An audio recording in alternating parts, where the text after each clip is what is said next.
मेरे आंगन में कोई पुत्र नहीं हुआ। पति की दूसरी शादी करवाई, सौत ने घर से निकाल दिया। अब बताओ हम कहाँ जाएं, क्या करें, हमारी कुछ समझ नहीं आता, इसीलिए हम आत्महत्या करना चाहते हैं। महात्मा जी कहने लगे, बेटी आत्महत्या करना बहुत बड़ा पाप होता है और तुम आत्महत्या नहीं करो। मेरा आशीर्वाद है, तुम्हारी कोख से एक ऐसा पुत्र जन्म लेगा जिसका नाम लोग सम्मान से लेंगे और तुम्हारा नाम ऊंचा करेगा। नारद की बात मानकर सुनीति वापस लौट आई, अपने फूटे मकान में टूटी चारपाई पे लेट गई। आके 101 रुपया विनोद यादव ये नया गांव के रहने वाले हैं, परमात्मा लंबी आयु दे। नारद की बात मानकर लौट तो आई, घर में लेट गई, लेकिन रानी को नींद नहीं आई। क्यों? क्योंकि चिंता में पड़ गई।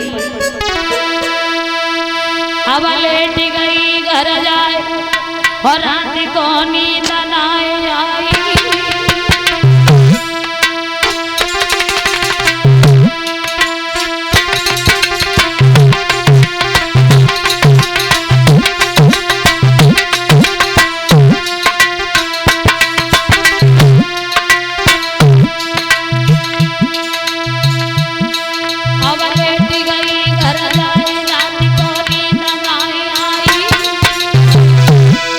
और सन्यासी की बात रही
यही सोचती रही है दीन बंधु भगवान, कब वो समय होगा जब एक नन्हा सा बालक मेरी गोद में खेलेगा और मुझे माँ कह के बुलाएगा।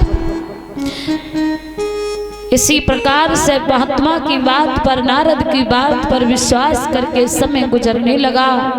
दिन भर मेहनत करती है और शाम को जब लेटती है तो यही चिंता व्याप जाती है कि पुत्र कब होगा, कब इस आंगन में एक फूल खिलेगा। भैया इधर रानी इसी प्रकार से रहती रही है। समय गुजरने लगा। एक दिन महाराज उत्तानपाद शिकार खेलने चले, क्योंकि राजाओं की आदत होती है शिकार खेलने की। घोड़ा पर सवार होने के बाद उत्तानपाद जंगल की ओर आगे बढ़े।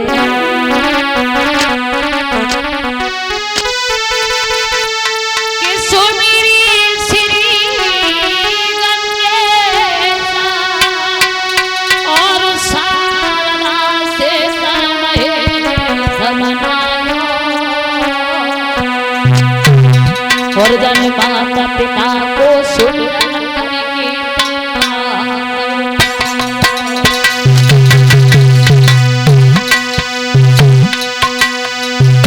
घोड़ा पर सवार होने के बाद उत्तानपाद जंगल की ओर इस समय आगे बढ़े हैं।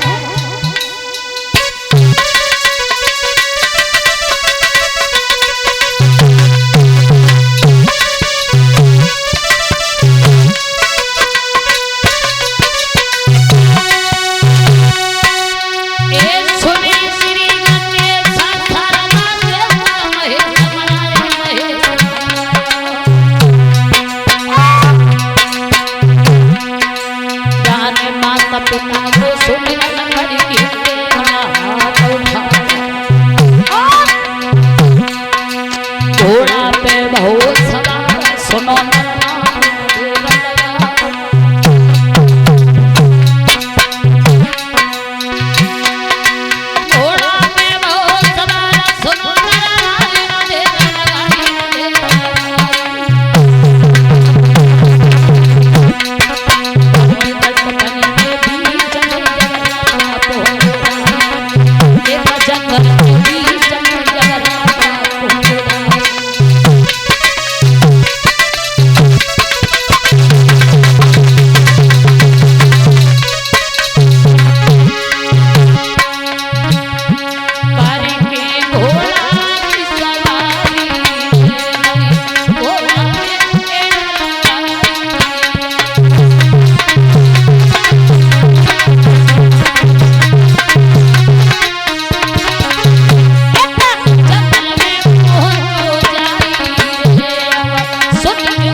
सवार होने के बाद उत्तानपाद बहुत दूर जंगल में निकल गए और शिकार खेलते खेलते इन्हें अंधेरा हो गया। जब लौट के आई और दरवाजे पर सुरुचि के जब पहुंचे, दरवाजा खटखटाया अंधेरे में। जब रात में लौट के आए तो